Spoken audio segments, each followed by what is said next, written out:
राजीव मेरठ के म्यूजियम में stock department में एज अ हेड जॉब करता था। एक दिन म्यूजियम के अंदर एक ट्रक आया। यह सप्लाई रात के 1 बजे आई थी और राजीव को ये बात बहुत ही अजीब लग रही थी। राजीव ने देखा कि 4 लड़के कंधों पर एक कॉफिन को उठाए हुए आ रहे हैं। वैसे तो ये 2 कॉफिन थे, लेकिन ये आपस में जुड़े हुए थे। उन्होंने कॉफिन को जमीन पर रखा और फिर बाहर चले गए। सर, ये तो इजिप्ट से आया हुआ ताबूत लगता है। हाँ, सही पहचाना राजीव। त्रिपाठी जी ने उस कॉफिन का ढक्कन खोलकर चेक किया। उनके अंदर रखे हुए ममीज को देखकर राजीव की आंखें चौंधी आ गईं। दोनों ने एक दूसरे का हाथ थामा हुआ था और उनके हाथ पर एक बहुत भारी सोने का हार बंधा हुआ था। ये मम्मी इजिप्ट के फेरो और उसकी रानी नेफेटेरी का है। दोनों एक दूसरे से बहुत प्यार करते थे। क्या ये दोनों एक साथ मरे थे? और इनके हाथ में ये सोने का हार क्यों बंधा हुआ है? फेरो अपनी रानी नेफेटेरी से बहुत प्यार करता था। यह हार उसने रानी को अपनी शादी के दिन भेंट चढ़ाया था। जब नेफेटेरी मर गई तो राजा ने भी उसके साथ खुद को दुनिया से अलविदा करने का फैसला किया। उसने अपने सैनिकों से कहकर एक ऐसा कॉफिन बनवाया जिसमें उन दोनों को साथ रखा जा सके, और कहा कि जब मैं ताबूत में लेटकर अपनी रानी का हाथ थाम लूंगा तो हमारे मिलन की निशानी वो हार हमारे हाथों पर कसकर बांध दिया जाए। इसके अलावा उसने ये भी कहा कि ताबूत बंद करने के बाद तांत्रिकों के जरिए उन दोनों को एक मंत्र शक्ति द्वारा बांध दिया जाए। उसके दरबारियों ने ऐसा ही किया और आज भी उस मंत्र शक्ति ने इन दोनों को बांधा हुआ है। अगर हम इन दोनों को अलग करेंगे या फिर उनके प्यार की निशानी इस हार को इन दोनों से अलग करेंगे तो फेरो का मम्मी जाग उठेगा। क्या ऐसा सच में हो सकता है? पता नहीं, लेकिन तुम इस बात का खास ख्याल रखना। इस ताबूत को कभी खोलने की कोशिश मत करना। मैं समझ गया सर। राजीव अगले दिन अपने 2 दोस्त अतुल और विहान से मिला और उनको उस कॉफिन के बारे में बताया। अरे, खबर पक्की है। वो हार आज की डेट में करोड़ों रुपए का होगा। अरे लेकिन यार, सिक्योरिटी का क्या? अरे वो सब मैं संभाल लूंगा। तुम बस टेम्पो लेकर रात को वहां आ जाना, ठीक है? रात को अतुल और विहान टेम्पो लेकर म्यूजियम पहुंच गए। अरे काका, कल रात को एंटीक पीस आया था, उसको आज ही दिल्ली भेजा जा रहा है। अरे बेटा, लेकिन त्रिपाठी जी ने तो ऐसा कुछ नहीं कहा। अरे वो थोड़ा बिजी थे, इसलिए उन्होंने तुम्हें बताने की जगह मुझे ही डायरेक्ट कॉल कर दिया। राजीव ने किसी तरह बात को संभाल लिया और फिर अतुल और विहान ने उस ताबूत को टेम्पो के अंदर रख दिया। फिर राजीव भी उस टेम्पो में बैठकर वहां से फरार हो गया। अब काका को अपनी गलती समझ आई और उसने त्रिपाठी जी को कॉल करके सब कुछ बता दिया। त्रिपाठी ने भी उसी टाइम पुलिस कमिश्नर को कॉल करके सब कुछ बता दिया। उन तीनों ने सुनसान रास्ते में टेम्पो रोका और कॉफिन को जमीन पर उतारकर उसे खोला। फिर खुश होते हुए वो हार उनके हाथों से उतार लिया। अरे वाह! अरे अब तो समझो हम सभी करोड़पति बन चुके। तीनों हार को पाकर खुश होने लगे। अरे यार, अब जल्दी यहाँ से चलो, किसने देख लिया तो लेने के देने पड़ जाएंगे। वो तीनों उन ममीज को वहीं छोड़कर वहां से चले गए। कुछ देर बाद जोरों की हवा चली और उनमें से फेरों के मम्मी की आंख खुल गई। वो कॉफिन से बाहर निकल गया। उसकी आंखों में बहुत गुस्सा नजर आ रहा था। तभी कॉफिन से हजारों कीड़े निकले और उड़कर वो उसके मुंह के अंदर चले गए।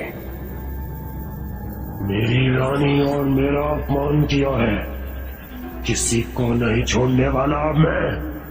अतुल अपने घर पहुंचा तो खुशी से उसने अपनी बीवी को गले लगा लिया। अरे अरे, क्या हुआ? आज तो आप काफी खुश लग रहे हैं। अरे खुशी की तो बात है ही।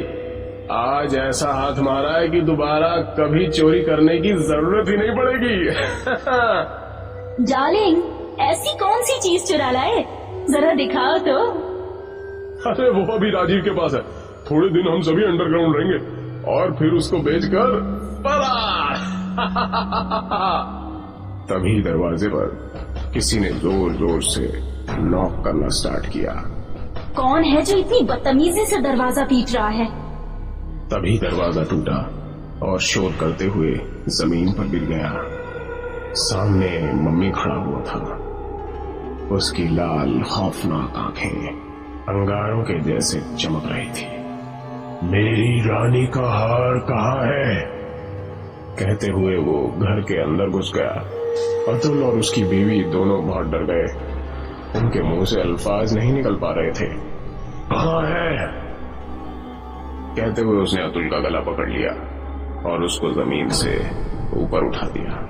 वो मेरे पास नहीं है। राजीव और बिहान के पास है। मम्मी बहुत जोरों से चिल्लाया। उसके मुंह से कीड़े निकले और उड़कर अतुल और उसकी बीवी के ऊपर चिपट गए।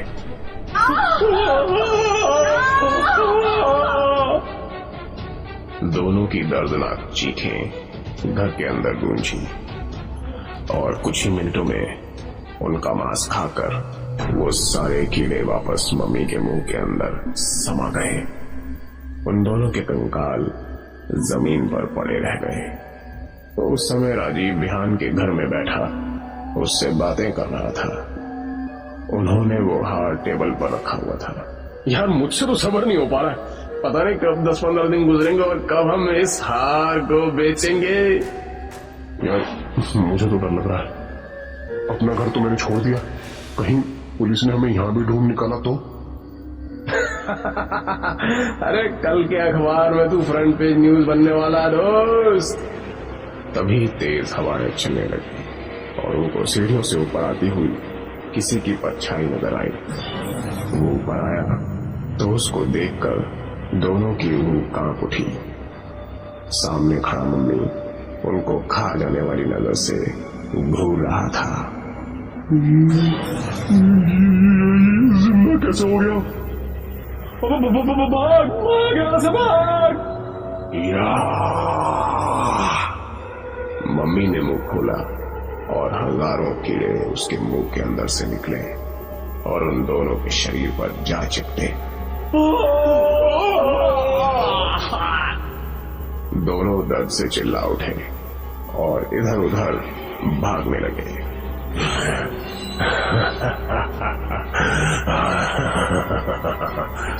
उनके खून की छींटें और मांस के कुछ टुकड़े जमीन पर चारों तरफ बिखर गए। जब सिर्फ कंकाल बचे तो वो कीड़े वापस उड़कर मम्मी के मुंह के अंदर चले गए। मम्मी ने उस हार को उठाया और वहां से चल दिया।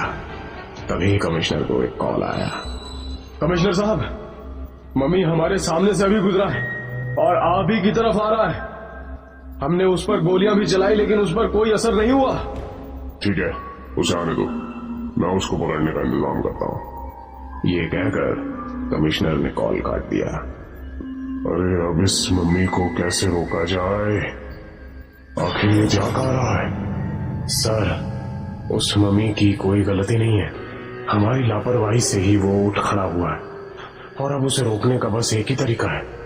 ये कहकर त्रिपाठी जी ने पुलिस कमिश्नर को वो तरीका बताया। कमिश्नर ने उस कॉफिन को रास्ते में ही छोड़ दिया। उसके बाद सभी लोग पेड़ों के पीछे छिप गए। जब मम्मी उस कॉफिन के पास पहुंचा तो बहुत खुश हुआ। नेफेटेरी, देखो मैं हमारे प्यार की निशानी वापस ले आया। अब तुम भी उठ जाओ, हम लोग फिर से इस दुनिया पर मिलकर राज करेंगे। ये सुनकर नेफेटेरी की भी आंख खुल गई और वो भी उठ खड़ी हुई। फेरो, इस लालची दुनिया में राज करने लायक कुछ नहीं बचा।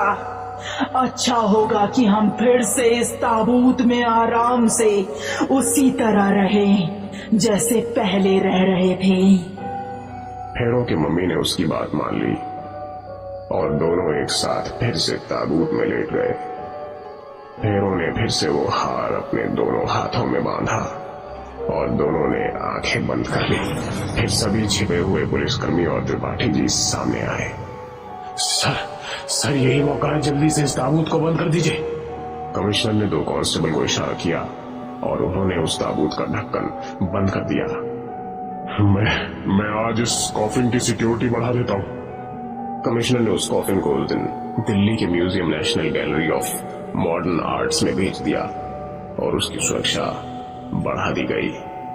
भेड़ों और नेफेटेरी आज भी उस ताबूत में बंद हैं और उनके प्यार की निशानी, वो हार, आज भी उन दोनों को एक दूसरे से जोड़े हुए है।